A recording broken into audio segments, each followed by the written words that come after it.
Se você gosta de histórias de arrepiar, já deixa o like, comenta aqui embaixo o que achou e ajuda a espalhar o terror, compartilhando esse vídeo com quem tem coragem de ouvir.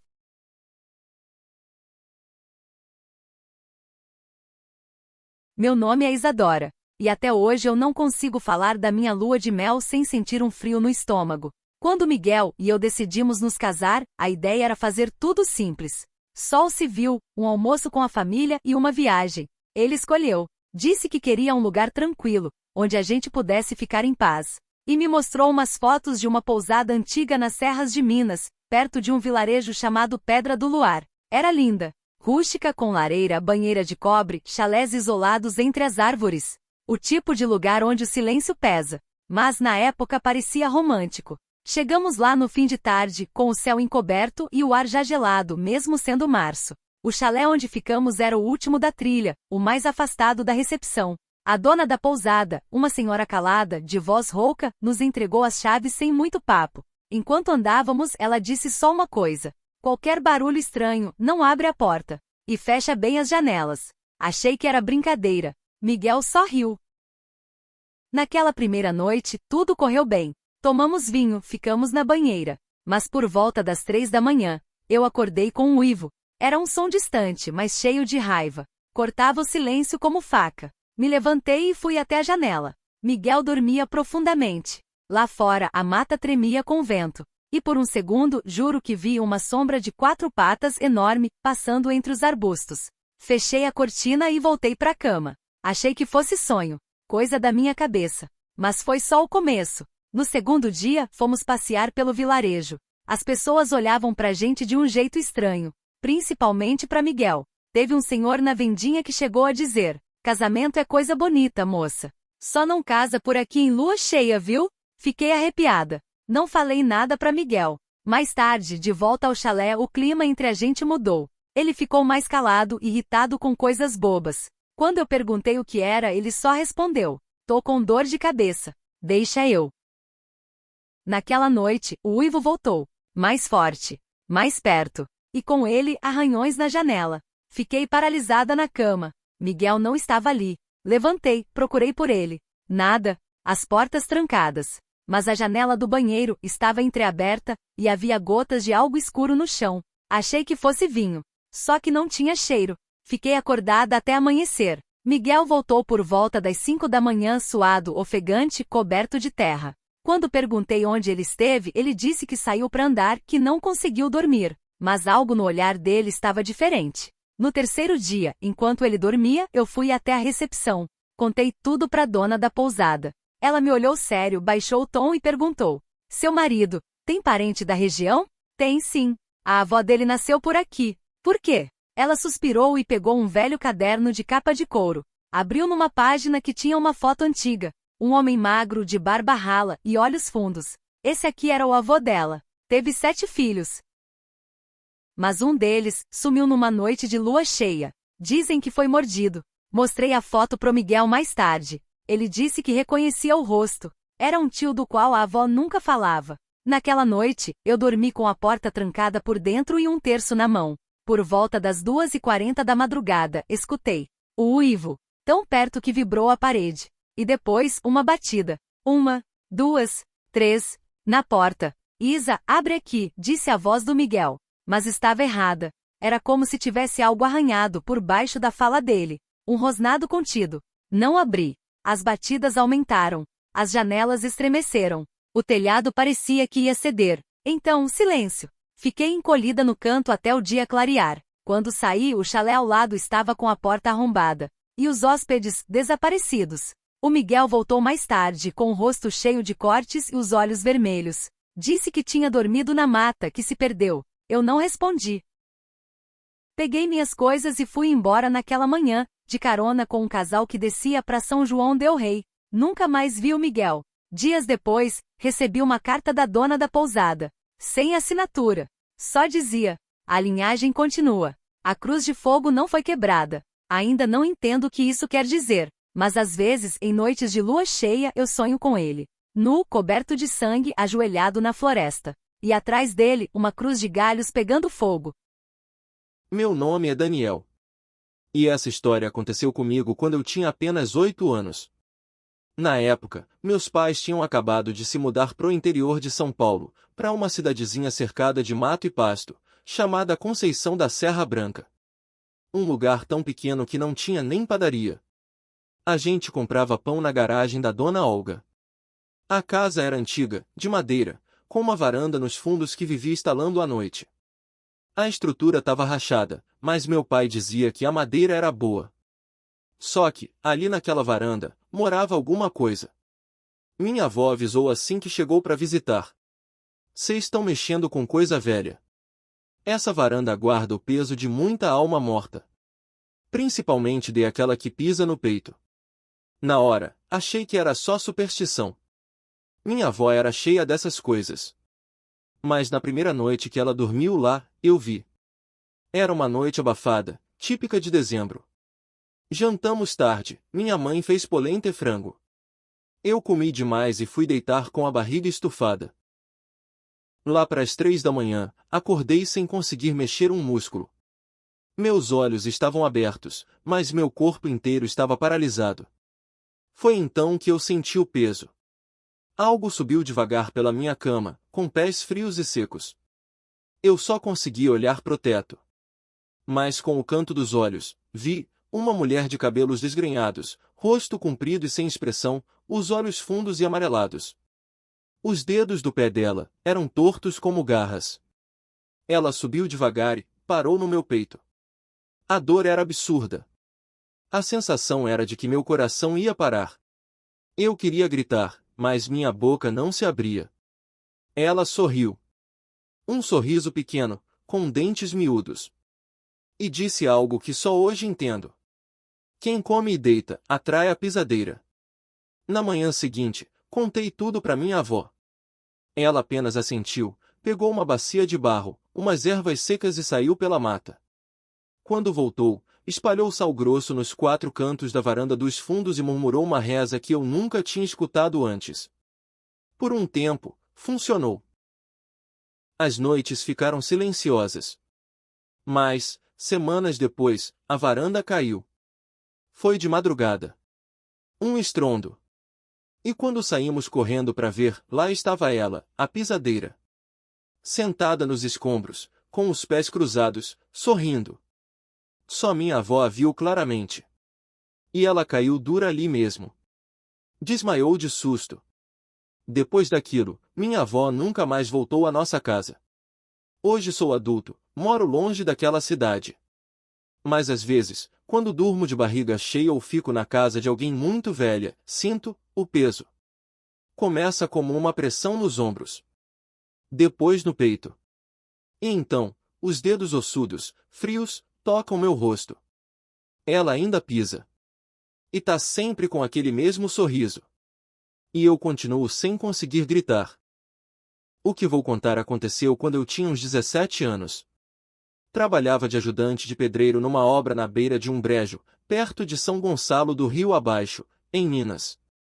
Lugar meio esquecido, cercado de mato por todos os lados. Era uma construção de casa simples, dessas com reboco grosso e telhado baixo. Tava tudo indo bem até que o trator bateu numa raiz esquisita. O operador desceu, puxou com força, e arrancou um negócio que parecia um osso humano. No começo, riram. Fizeram piada. Jogaram aquilo longe. Só que, naquela noite, ninguém dormiu direito. Eu fui o primeiro a notar. O brejo começou a feder mais do que o normal. E de madrugada, ouvi barulho de galho quebrando e um tipo de gemido seco, abafado, como se alguém tentasse chorar sem conseguir. Um dos pedreiros mais velhos, o seu Claudino, se benzeu e disse que aquilo ali era morada de um corpo seco. Quando um sujeito é ruim até o osso, ele disse, nem o inferno o aceita. A terra cospe. A alma seca ali mesmo, entre cipó, podridão e raiz maldita. Na terceira noite, o ajudante que dormia na rede comigo acordou gritando. Dizia que uma coisa tinha enfiado os dedos na garganta dele enquanto dormia. Tava todo roxo no pescoço. No dia seguinte, o rapaz largou a obra e foi embora. Os sons no mato aumentaram. E então a gente viu. Era magro. Tão magro que os ossos pareciam cortar a pele. A carne era cinza, como madeira velha. Os olhos? Sumidos nas órbitas. E as unhas, pretas, tortas, enfiadas na terra como se buscassem voltar. Ele apareceu sempre na mesma hora, entre 2 horas e 3 horas da manhã. Ficava parado perto da cerca de arame farpado, olhando. Ou, melhor dizendo, sentindo. Porque o corpo seco não vê com os olhos. Vê com o ódio. A gente tentou benzer o terreno. Chamaram um pastor, depois uma benzedeira. Mas tudo que era feito, apodrecia. Cruz de madeira? Apodrecia. Sal grosso? Sumia. Até que um dos homens resolveu tentar algo mais radical. Botou fogo na raiz de onde tinham puxado o osso. O brejo explodiu numa fumaça escura, fedor de carne e enxofre. As folhas murcharam. O chão ficou cinza. E então, silêncio. Por 3 dias. No 4º dia, encontramos o corpo do rapaz que botou fogo. Tava seco. Duro. Como se tivesse morrido sugado por dentro. Tinha marcas de unha no pescoço. E raízes saindo da boca. A obra foi abandonada. Dizem que a prefeitura aterrou o terreno. Fizeram um parque lá. Mas ninguém senta nos bancos de trás. Nem criança brinca perto do laguinho. Porque quando o sol se põe, às vezes dá para ver a silhueta de um homem parado, colado à árvore morta, com o corpo magro como cipó, esperando. Esperando alguém tirar ele dali de novo. Dizem que criança vê o que adulto esqueceu de sentir. Eu lembro direitinho do barulho que aquele assobio fazia nas noites sem vento. Era fino, comprido, entrava no ouvido da gente como agulha. A primeira vez que eu vi aquilo eu devia ter uns 9 anos. Morava com meus avós num sítio antigo, no meio do mato, perto de Curralinho, no Pará. Meus avós sempre falavam: se ouvir o assobio, não responde. Não dá nada. Não oferece café. Não promete nada. Mas a curiosidade é bicho danado. A Matilda Pereira diziam era uma velha de noite, um bicho de sombra que assobiava e pedia coisas. Ninguém via direito, só ouvia. Se alguém oferecesse tabaco ou café, no outro dia a Matinta vinha buscar. Às vezes na forma de mulher, às vezes nem forma tinha. Na primeira noite que escutei o assobio, ele veio de trás do galinheiro. O iique, fino como um lamento. Mas o vento estava parado. A mata não mexia. Nem o cachorro latiu. Só eu ouvia. Minha avó me olhou assustada. Você respondeu? Ela perguntou. Eu disse que não. Mas eu tinha dito que som bonito bem baixinho sem querer. Na manhã seguinte apareceu uma senhora na porteira. Era muito magra, encurvada com um pano preto cobrindo a cabeça. Os olhos pareciam sem cor, como água de poço velho. Ela pediu: me dá um pouco de café, fia. Minha avó gelou. Me puxou para dentro. E falou só: hoje não. Volta amanhã. A mulher riu. Um riso seco, quase sem dente nenhum. E sumiu. Naquela noite, o assobio voltou. Mais alto, mais comprido, mais próximo. Meu avô armou a espingarda e colocou um pedaço de fumo na soleira da porta, mas minha avó tirou rápido. Se oferecer, ela volta sempre. Disse, e nunca vem só. E naquela madrugada a porta rangeu. E um vulto entrou na casa. Eu tremia na cama. Senti o colchão afundar. Não tive coragem de abrir o olho. Mas ouvi a respiração de velho. A roupa arrastando. A voz no meu ouvido. Eu vim buscar o que me prometeram. No dia seguinte, o quintal estava revirado. Os cachorros sumiram. As galinhas mortas. E minha avó jogou sal grosso na casa inteira. Disse que a promessa feita em pensamento era tão forte quanto palavra falada. Me levou até o pé de um ingazeiro e me fez enterrar um punhado de café com um fio do meu cabelo, como forma de cortar o laço. Nunca mais ouvi o assobio. Mas de vez em quando o vento fica parado e o silêncio pesa demais, eu sinto o sopro quente no meu pescoço, e aquela voz: eu ainda volto, menina. Todo mundo naquela vila sabia que nas noites de sexta-feira da quaresma, o mato estremecia. Os cães se escondiam, o gado berrava, e a lua parecia sangrar no céu. Mas eu só acreditei de verdade quando vi meu próprio sangue misturado à saliva daquele bicho. Eu era novo, tinha 16 para 17 anos, e trabalhava com meu tio na roça, perto de uma comunidadezinha chamada Laje do Corvo, interior de Goiás. Uma região esquecida, cheia de lenda, de gente que não dorme em noite de lua cheia. Meu tio Zeca morava sozinho. Sempre dormia com espingarda do lado e usava sal grosso nas portas. Aqui tem coisa que não é desse mundo, moleque, você vai aprender. E aprendi.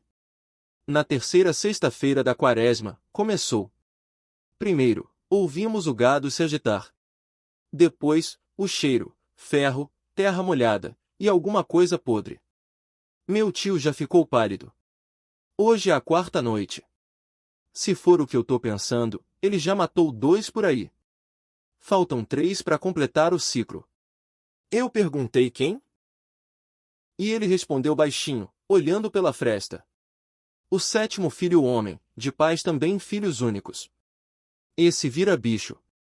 E um desses mora aqui por perto. Naquela madrugada, ouvimos os passos. Primeiro como galope. Depois arrastados. A espingarda falhou. O lampião apagou. E então, o uivo. Não era de lobo. Era meio humano, meio bicho com dor. Fez meu osso tremer. O bicho tentou entrar. Arranhou a porta. Roçou no telhado. Rasgou o couro da cela. E depois, sumiu. Meu tio só dizia: não olha para os olhos dele. Nunca olha. Na sexta noite, encontramos o corpo do velho Alcides, sem metade do rosto, e com as roupas todas intactas. Só a carne, comida. Mas de um jeito estranho, como se o bicho evitasse machucar a roupa, como se reconhecesse. E então veio a 7ª noite. A vila inteira se trancou. Ninguém andava. Nenhum cachorro latiu. Mas eu, burro que só, esqueci a enxada na beira do milharal. Fui buscar. Sozinho. A lua já estava redonda demais. Amarela demais. E no silêncio da mata, ouvi só a respiração. Quando virei, ele estava lá. Não era só um bicho. Era um homem torto, peludo, com olhos humanos e tristes. E antes que eu pudesse correr, ele rosnou. Mas não me atacou. Ficou parado, cheirando o ar. E então, ele me reconheceu. Sussurrou algo que me gelou. Você é da família da minha mãe. E desapareceu na escuridão. No outro dia, meu tio contou que o filho da dona Iracema, moça que sumiu há 20 anos, era 7º filho homem, criado longe do povoado, por medo da maldição. Disseram que ele voltava todo ano, só nas 7 noites da quaresma. Para cumprir o ciclo. Nunca mais voltei àquela vila. Mas toda quaresma, quando a lua fica redonda e o ar cheira a ferro. Eu ainda me pergunto. Ele ainda lembra de mim? Ou um dia, vai voltar para terminar o que não começou? Eu nunca quis acreditar naquilo. A gente cresce ouvindo história de pescador, de reza de beira de rio, dessas que a avó conta pra gente dormir, ou pra não fugir de casa à noite. Mas tem coisa que não é só invenção. Tem coisa que o povo conta, porque viu. E eu vi. Foi no verão de 1997, quando minha irmã sumiu. A Isadora era a mais bonita da vila. Tinha só 17 anos, cabelo escorrido, olhos que nem jabuticaba madura. E ria fácil. Muito fácil. Mas naquele verão, ela começou a rir sozinha. A gente morava numa comunidadezinha ribeirinha chamada São Pedro das Águas, bem no Amazonas, perto da boca do rio Jutaí. Era a festa do padroeiro. O povo dançava, bebia caxeri e tocava sanfona. E foi lá que ela conheceu ele. Um rapaz bonito, branco demais pro nosso povo. Alto. Vestia todo de branco também, chapéu de aba larga e sapato engraxado, coisa rara por ali. Disse que se chamava Eduardo, que veio de barco de uma cidade maior. Mas ninguém viu esse barco. Nem família. Nem ninguém que lembrasse dele. E ainda assim, ele dançava como se conhecesse a vila há anos. Naquela noite vi minha irmã sair com ele. Sorrindo daquele jeito que não era mais dela. Como se tivesse sonhando acordada. Só que ela não voltou. No outro dia procuraram. Vasculharam o mato, as margens até as casas abandonadas no igarapé. Nada. Um velho chamado seu Antídio, que era como um rezador da vila, chamou minha mãe e falou: Dona Marta, sua menina foi levada. Levada pra onde, homem? Pelo boto. O que veste de gente. Ela riu na hora. Quem não riria? Mas seu Antídio contou o que ninguém gosta de dizer em voz alta. Que tem um espírito do rio, um encantado que toma forma de homem bonito nas festas e seduz moça nova. Depois leva pra dentro do rio, pra nunca mais voltar. Às vezes engravida. Às vezes enlouquece. Às vezes só some. E quando somem o povo finge que foi embora com parente que fugiu pra cidade. Mas todo mundo sabe. 2 semanas depois, vi minha irmã sozinha na beira do rio com um vestido branco. Parecia não me ver. Isadora? Eu chamei. Ela virou o rosto devagar com um sorriso gelado. Ele vem te ver também. Quem? Ela apontou pro rio.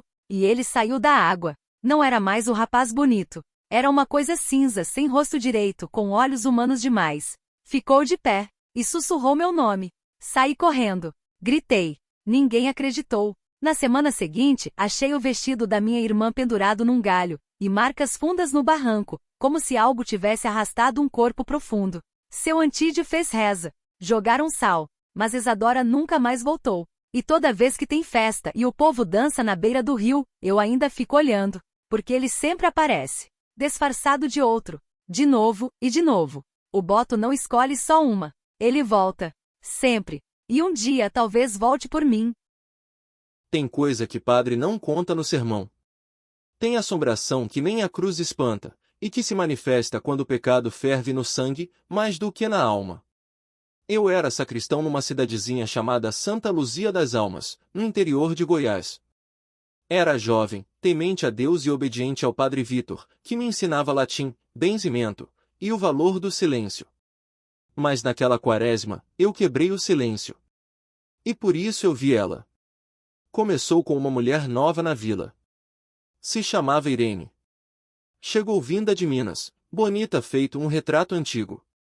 Cabelos escuros, olhar firme, sorriso contido. Dizia que viera cuidar da tia doente. Mas o povo cochichava. Veio fugir de pecado. Foi expulsa da família. Se enrabichou por um padre lá de onde veio. Ela vinha todo domingo à missa. Sempre de véu, sempre sentada sozinha. E o padre Vítor passou a ficar inquieto. Trocava as palavras da homilia, errava o nome dos santos. Eu percebi, ele olhava demais para ela. Numa noite de sábado, entrei na sacristia sem bater. Ouvi vozes baixas. Riso abafado. E ali estavam os dois. De mãos dadas. Ela ajoelhada diante dele. Mas não rezando. Eu gelei. Saí calado. E no domingo seguinte, Irene não apareceu mais. No terceiro dia, a vila acordou com um barulho horrível. Como um trovão contínuo, mas vindo da terra. É cavalo bravo, diziam. É coisa do demo, outros falavam. Mas ninguém via nada. Só escutavam. Na quinta-feira, perto da meia-noite, fui fechar o portão da igreja. E vi fogo. No alto da colina, no pasto do finado Zé Raimundo. Era um clarão alaranjado, como se alguém carregasse tochas. Mas havia também barulho de galopes. Me escondi atrás do cruzeiro. E o que desceu a colina não era de Deus. Era uma mula. Mas não qualquer mula. Ela não tinha cabeça. No lugar, um facho de fogo tremeluzente, cuspindo faíscas. O corpo era negro, forte, com patas que nem tocavam direito o chão. E em volta do pescoço queimava uma corrente. Mas o que me gelou foi o cheiro. Um fedor de enxofre, carne queimada e perfume de mulher. A mula correu pela vila, relinchando como se chorasse. As janelas batiam. Os cachorros se calaram. As velas da igreja se apagaram sozinhas. E ela parou diante da porta da sacristia. Ali, onde Padre Vítor pecou. Ela ergueu as patas, relinchou alto. O som foi tão forte que meus ouvidos sangraram. E depois, sumiu. Como se nunca tivesse existido. No outro dia, acharam a bata do padre toda queimada, largada atrás do altar. E ele, desaparecido. Nunca mais se viu. Nem ele, nem Irene. Mas nas noites de sexta, principalmente durante a quaresma, ainda se ouve o trotar seco pelas estradas de terra. E quem escuta, corre para dentro e fecha tudo. Porque quando a mula volta, é sempre por alguém que pecou. E ninguém quer ser o próximo nome que arde no grito dela. Eu sei o que vi. E não conto por fé. Conto por medo. Nunca fui de contar isso pra ninguém. Mas tem hora que o silêncio vira peso demais. Me chamo José Rubens, sou de uma vila esquecida entre os cerrados de Minas, chamada Buracão das Pedras. A gente vivia da pesca, da roça e da fé. Mas todo mundo por lá sabia do rio. Sabia que não era só água.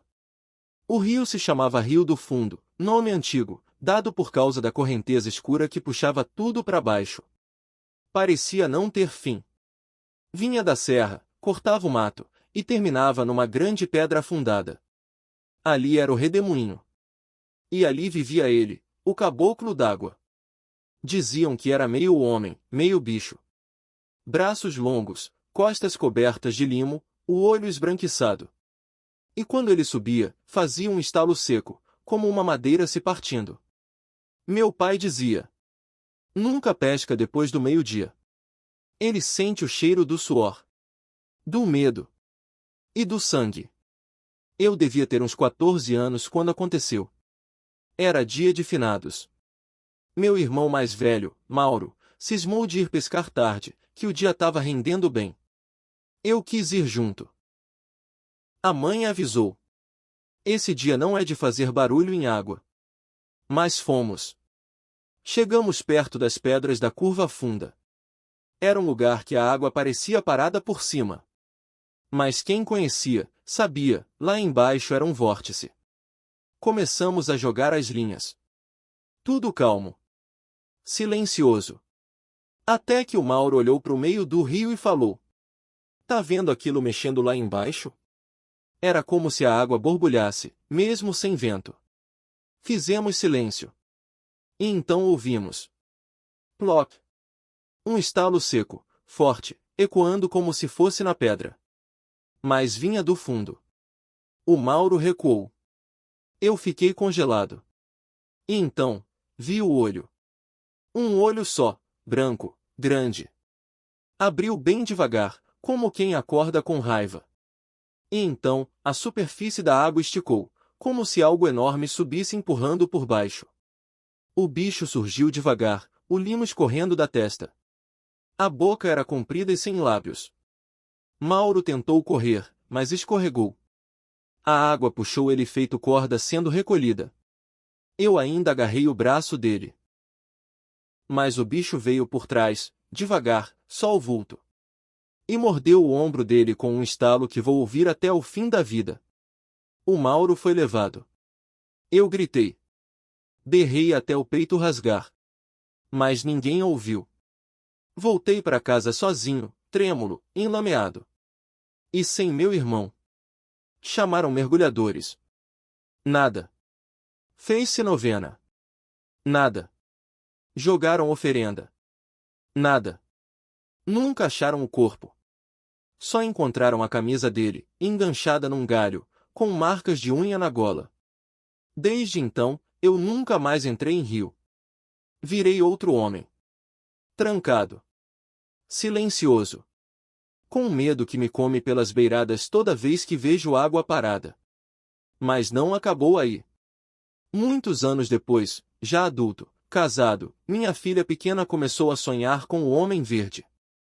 Disse que ele vinha do fundo, chamava ela pelo nome, e prometia trazer o tio de volta. A gente mora longe do rio hoje. Mas às vezes, quando a caixa d'água da casa faz barulho à noite, eu ouço ploc. E sei que ele ainda lembra de mim. Algumas coisas da água não são para ser pescadas. São para ser esquecidas. Mas o caboclo d'água nunca esquece.